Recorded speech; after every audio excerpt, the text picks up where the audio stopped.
خەستەخانە هینگۆیە عالم هەموو پارەی دامن گوتی خەستەخانەی دروستکەن لە بۆ ئەو نازدارانە باشە ئەو ئێستا کە دەچین ناو خەستەخانەکەی دەبینن وەرن با یەکەم جار ئەو ڕۆکە هیچ دەرزیتان لێ نادرێتن هەمووشتان کەبابی دەخۆن باشە ئەوجە دێین تەماشایەکی دەکەین بزانی خەستەخانەی مێرەبای لەس پێکاتی وەرن لەگەرم وەرن قیتارەکەی بسوڕێنەوە وەرن هەمووتان هاتنە ژۆرێ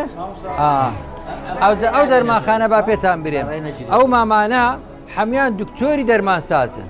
خەستەخانەی مێهرەبانی دەرمانخانە چیە 24 ساعت کرایتەوە و هەموو ئەوانەی کە دەرمانی دەدەن دەبی دەرمانساز بن جگە لە دەرمانسازی هیچ کەسێک لە خەستەخانەی مێهرەبانی دەرمانی ناداتە نەخۆشان و لە هەموو دەرمانەکان کە دێتن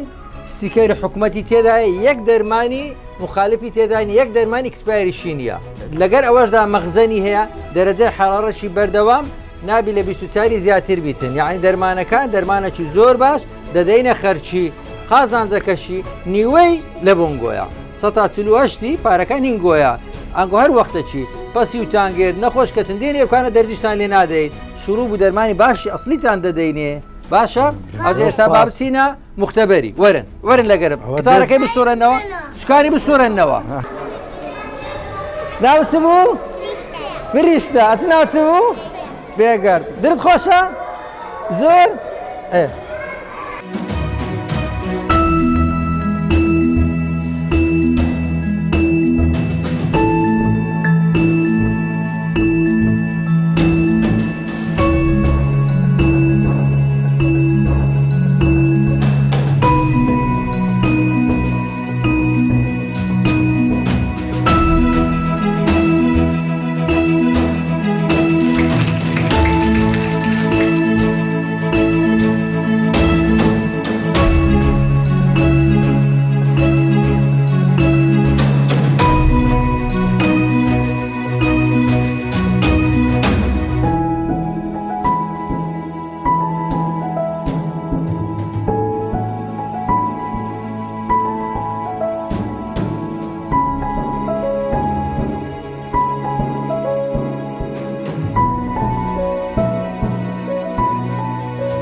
میهرەبانی دڵسۆزی و لێزانی